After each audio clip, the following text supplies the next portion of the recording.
All right, welcome back to another episode of Hockey North Weekly. I'm your host, Tyler Lizotte, with the one and only Brendan Palu. Brendan, how are you doing today? I'm well. Sun is shining. It's feeling more and more like spring and slightly summer every day. Lots going on, and just happy to record yet another episode here. Yeah, me as well. The sun is shining here in Prince George. We've gotten a nice dose of some warm weather, warm weather, some chilly weather, and a bit of a mix. A little bit of rain, but I mean overall it's been nice to see the sun shining, and the snow is officially gone, which I mean is the end of the hockey season officially for us, but we're going to finish it off pretty quick here with our spring ID camps with the Caribou Cougars and the Northern Capitals. This weekend the U15 AAA Caribou Cougars and the Northern Capitals will be here in Kin 3 for their first set of 2 ID camps, the second one being in the August long weekend. And then the following weekend, we're going to have the U17, U18 AAA Caribou Cougars. So still some reasons to be at the rink, which is always nice, but a sign that we're getting to a bit of a gap here to kind of reset. Yeah, it just seems like the work never stops, at least for the hockey people behind the scenes that are above us. By that, I'm talking about our general manager and our coaching staffs with the programs that we work pretty in tight with here on a regular basis. And you can never start too early to recruit and see how your roster is going to shape up for next season. And a bit of a first look-see of the new blood coming into each team heading into the fall. Yeah, I mean, you look at the U18 AAA roster for the Caribou Cougars. They were a much older team last season, so they're going to have a lot of spots available for other Northern athletes coming in from around the region, some from Prince George. A few players within the Caribou Cougars ecosystem already looking to make that jump up. Most highlighted probably is Kadrick Moichin, projected to go relatively high in the WHL prospects draft coming up in a couple months here.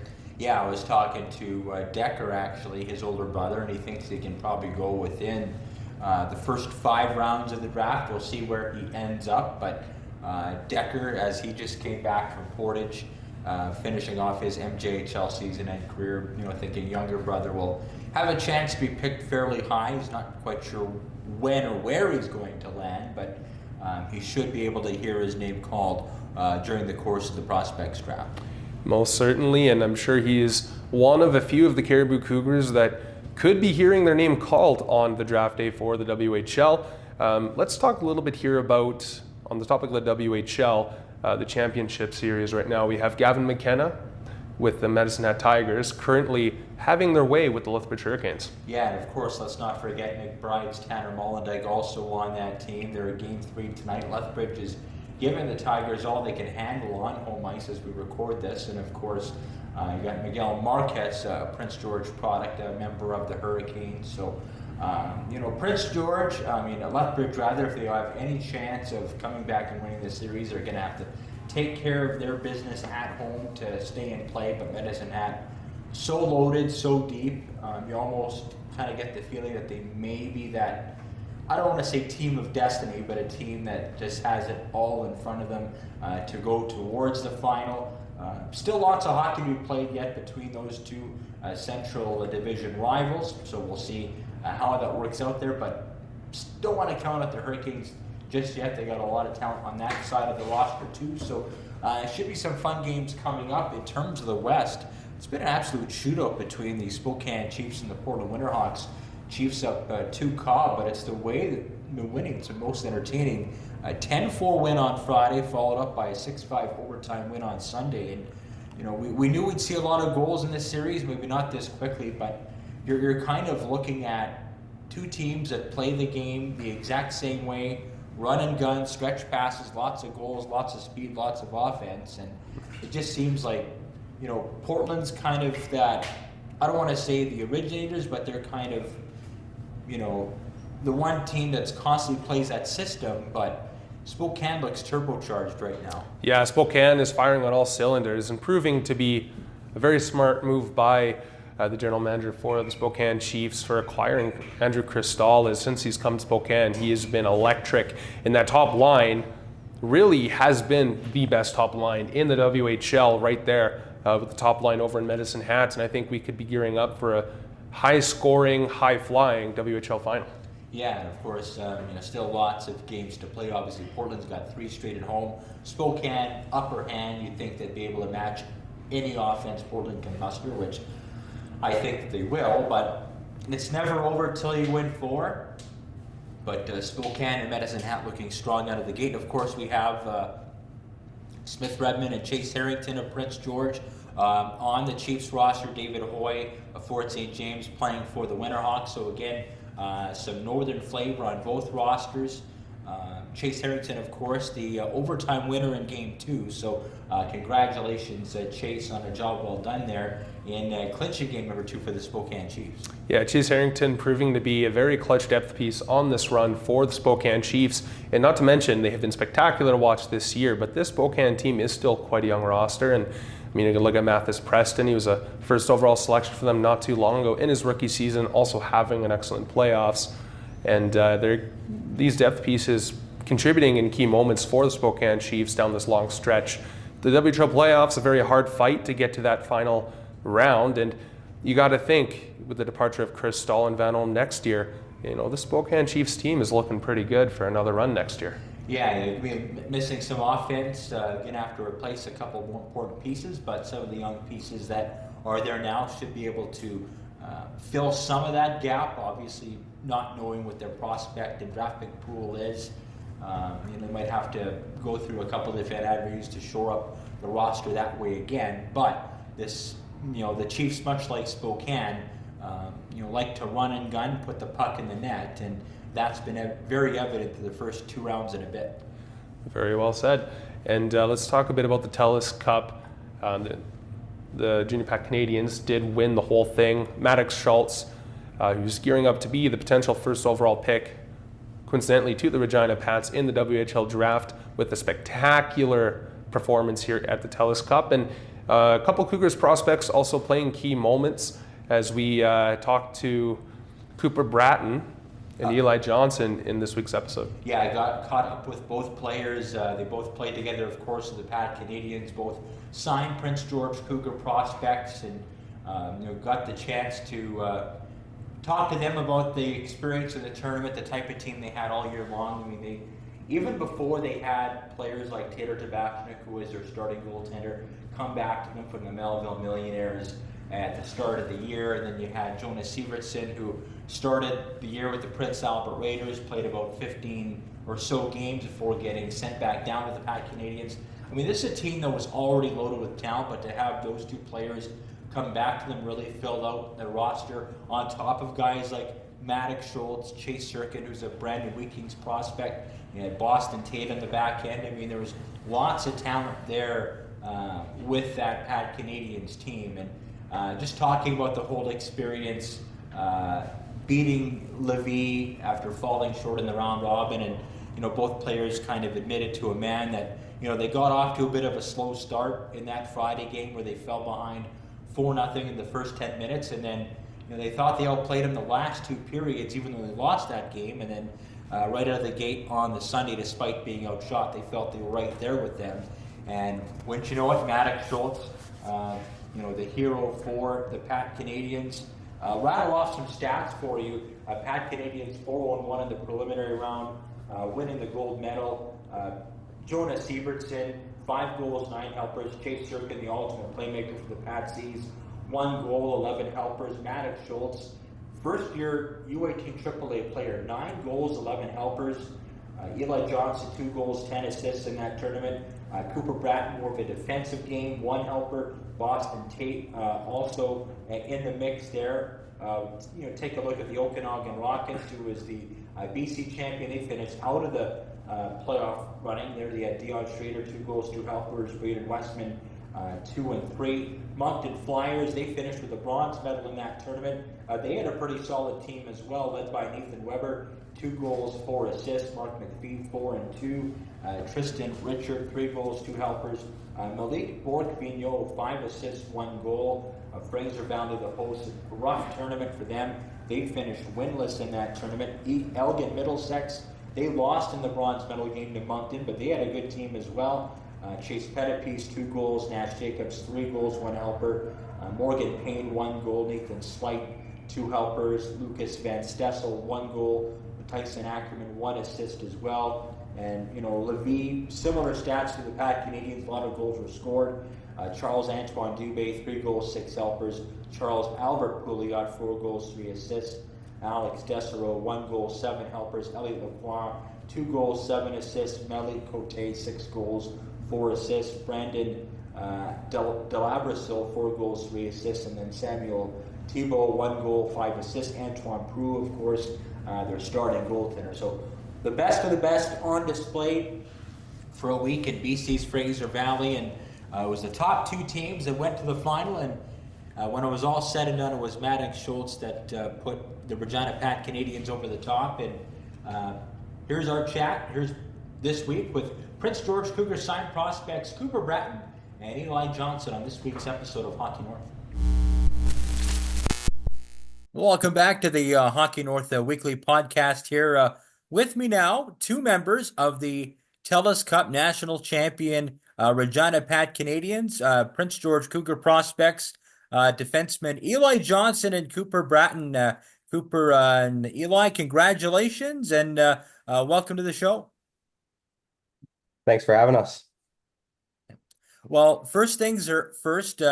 A magical year for both of you, as well as the rest of your team, coming to an end over the weekend, winning the Telus Cup U18 National Championship. I guess we'll go around the horn here for both of you. Just talk about the experience, the week that was, and finishing off your season in style with the national championship.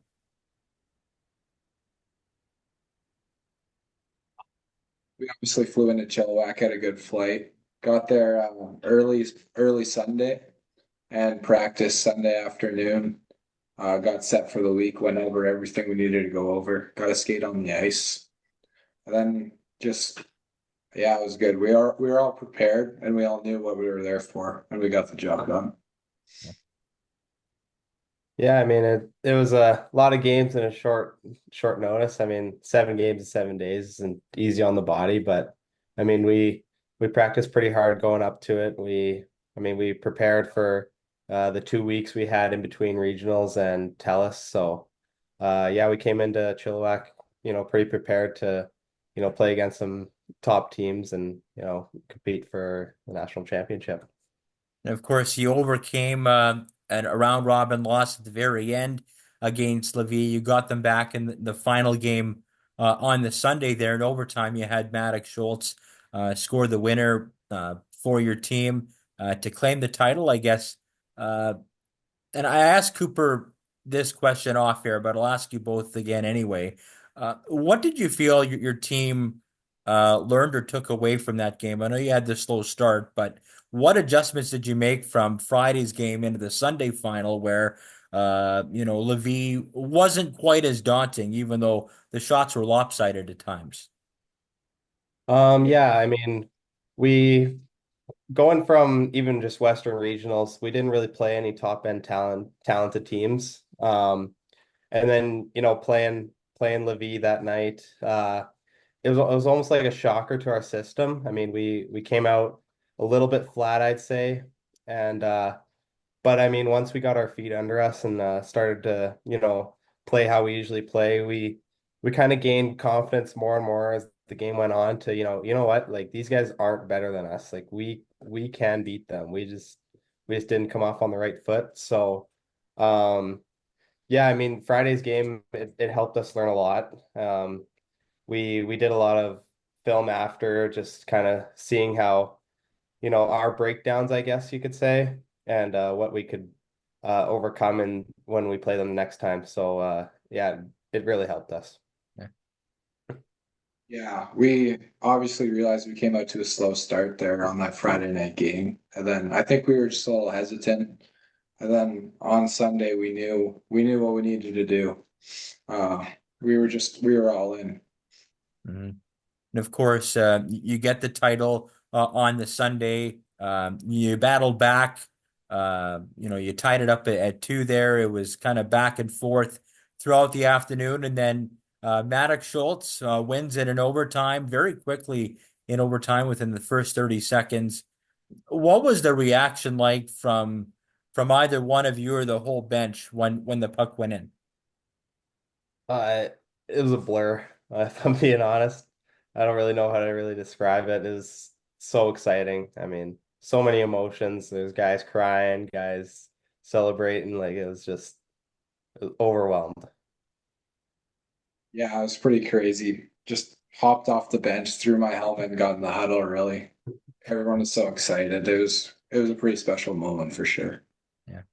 Now, let's be honest here. I mean, there were pretty high expectations for your team all the way around. You had a pretty solid roster. Yeah, you got lucky with a couple of returnees coming back as well from the junior ranks as well. Taylor Tabashniak, of course, came back to you from the Melville Millionaires after spending a couple games there. You had a really good roster. I mean, you were part of that group. You had Chase Sirkin, Jonas Sievertson came back from Prince Albert. You had Maddox Schultz, of course, and a whole slew of other players that made up a really strong core of that team. Did you kind of feel right away that this team had a shot to go as deep as they did, or maybe once those final one or two pieces trickled back to you, you thought, hey, we really have a shot at this? I think we knew we had a special group from the start. Just getting together after camp.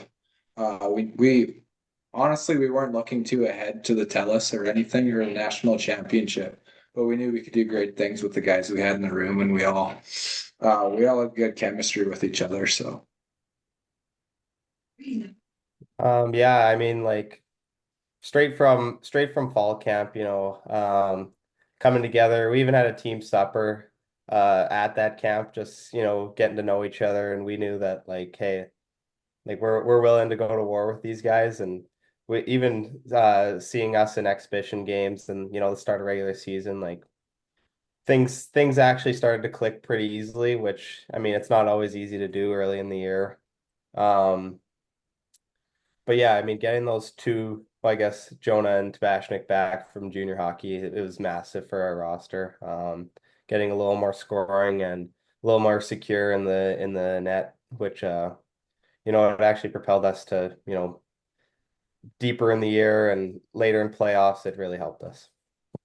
Well, while hockey is, of course, a team game, individually, both of you players had really good years. Just taking a look at your kind of offensive breakdown there, Eli, you went from 18 points your first full season in 23-24 to 56 in the regular season. You had a really good playoff to end the year the season prior, 8 points in 10 games, and you had 16 points in 10 games on the way to the Western Regional and then the Telus Cup. Cooper, of course, your first year in AAA, maybe a bit more of a shutdown defensive role, even with 22 points in 44 games. You had the 70 penalty minutes there. Just take us through, I guess, first, Eli, your progression from year one to year two, and then Cooper for you, going from AA to AAA. Yeah, I mean, first year for me, it was full of ups and downs for me. I felt like I had to earn my way through the lineup to, get ice time and, kind of propel myself to. I ended up earning the power play role by playoffs, which really helped me, learn really quickly and almost funnel me towards a positive end till next year. And then, yeah, this year, it just everything started to click. I mean, I worked really hard in the summer. My dad runs a defensive men camp, so I was putting a lot of work in situational stuff and just trying to better myself all around the ice. And yeah, like as I continued this year, I mean our team just kept being or our team kept going in the right direction, and I thought I played my role and helped our power play score some goals, and I also got a chance to play penalty kill too, which I think really helped me round out as a complete defenseman. Yeah. yeah, AA to midget AAA is always or obviously a big jump. Uh, you have to take your chances more in AAA. You have less room out there. Obviously, the guys are way bigger and stronger and faster. Yeah, at the start of the year, it was definitely like, or I guess the whole year, I was definitely just trying to play solid defensively and then capitalizing on my chances when I had them in the offensive zone. Not trying to do too much, just play simple. Yeah. We talked about this off here too, Cooper. We'll chat about it again, but you kind of came from a newer program from the Sask East Oilers, which is a combination of Yorkton Moosomin and Melville players. That AA program that first year, you had 52 points in 27 games, 6 points in 4 playoff games. You played AA in Melville previously, but when all those, I guess, hockey associations kind of combined into one, into the AA ranks, um, just take us through that first year. It looked like a pretty solid roster you had. Yeah, it was great. Obviously combining, we knew that we would have some great players. We were an older team, only having 3 first years in the league. Um, yeah, we had lots of guys who went in the Bantam draft and who were playing midget AAA. It was a good. I think it was a good thing for our area. It gave me a good solid team to play on for my draft year, and it was great. Mhm. Speaking of your draft year, another big reason why you're both on here this week is you're both drafted and signed by the Prince George Cougars of the Western Hockey League. You both signed your contracts earlier on in the season. I guess just talk about what it means to both of you, for both of you to not only play together as teammates this year with the Pac Canadians, but have the potential to play together longer in an organization like Prince George. And what's the communication been like between the both of you and the Cougars in terms of them wanting to keep an eye on you and making sure that your development's going is on track heading into camp next year? Obviously it's really cool, playing with a guy that's also headed towards the same team, which will be nice to, grow that kind of friendship. But yeah, I mean, we're both kind of focused on, ourselves and, trying to make that roster if it's next year or the year after. I mean, the WHL, it's a huge jump, so you really gotta just really just focus in and know what you need to work on. And yeah, I mean, Prince George has checked in on us a couple times during the year, just seeing how we're doing and, kind of just pop their heads in and say that, what, they're here. And I mean, we're both able to, earn a spot next season. And if we both do, I mean, that'd be unbelievable. But yeah, I mean, we're gonna see what happens in fall camp. So Yeah, for sure. It's obviously pretty special being a part of the Prince George Cougars organization. It's filled with great people, and it's even cooler that I get to do it with Eli. Um, it'll be hard to make next year, obviously, but I'm looking forward to the challenge, and I think so is Eli. Mhm. Well, we both hope that I hope, as well as us here, Hockey North, you're able to crack the roster with the Cougars during your junior eligible years. I know this guy gets a lot of press, but deservedly so. But what's it like playing with a world-class talent at his age group, like a Maddox Schultz? Like, we've seen the highlights, we've seen the articles, we see snippets of the video, but how good is this guy? Yeah, he's sorry, you go John, ahead. go ahead. No, you're Okay. okay. It's obviously pretty special, you know. He's a great player, but even better person. He's really humble. Just great to be around. He's never about himself, always about the team. Uh, yeah, going to school with him, spending time with him at the ranks, stuff like that. He just shows good character, and he's even better on the ice. So Yeah, you kind of nailed it on the head there. Like, just such a great kid. His work ethic is unbelievable. Um, and I mean, with the work ethic, he's so talented. I mean, I've never seen someone shoot the puck like him before. It's pretty unbelievable. But yeah, I mean, great kid, great family. I mean, like, I can't see him slowing down anytime soon, so he's gonna be special. Yeah.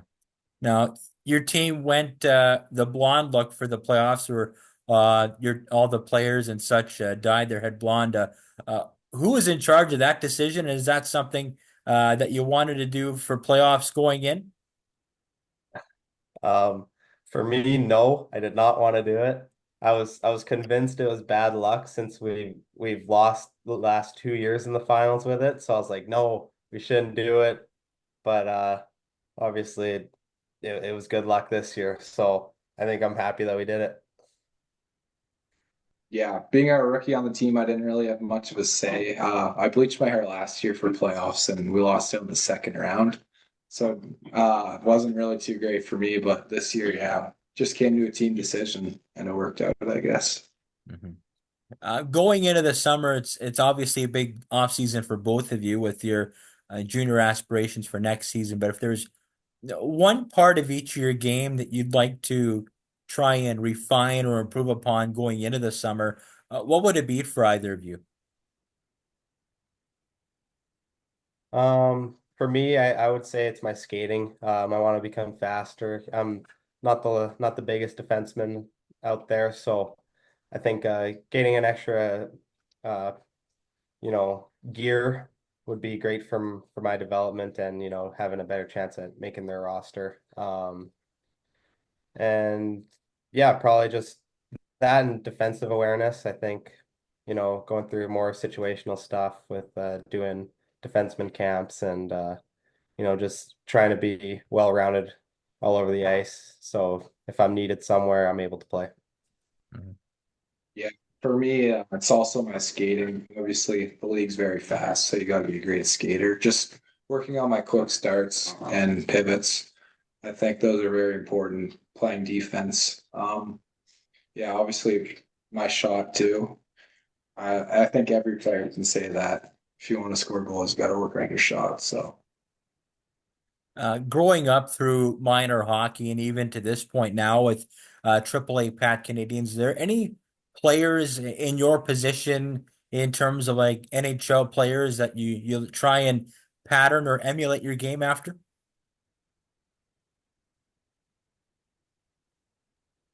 Mm.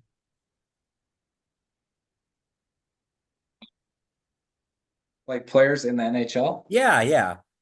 um, a guy I look up to, Victor Hedman with the Tampa Bay Lightning. Mhm. He's a great two-way defenseman. Plays on both sides of the puck well. He can rip it. His slapper's unreal, and he's a big body who can move really well. And he's just a shut down guy and also the power play guy. So it's pretty cool to watch. I kind of go with two guys. I go with Matheson on Montreal. Um, he takes a lot of minutes for them. He can play both ends of the ice. He helps. I mean, he helps run the power play whenever Hudson's too tired to get out there. And yeah, I mean, I think him and Ekholm on the Oilers. He can just manage the play so well. He moves pucks. He can play very hard defensively while also contributing on the offensive side. So I think those two players I try and model my game after. Yeah. Are there any pregame rituals or superstitions either one of you uh kind of have to do in order to get in the right frame of mind to get ready for a game? Um, Not I'm not pretty over. loose. I'm pretty Yeah, loose. I don't really do much if I'm being honest. Just tape my stick, kind of mind my own business. A lot of guys have like handshakes with each other and just get out there and play. similar to Eli. Just tape my stick. Do off ice warm-ups with the boys. Play some Sioux. Yeah, that's basically it. Do you have any pregame meals that you like to have? For me, chicken Alfredo. Yeah, I'm chicken Caesar salad. Okay. Now, your dad's a coach, Eli.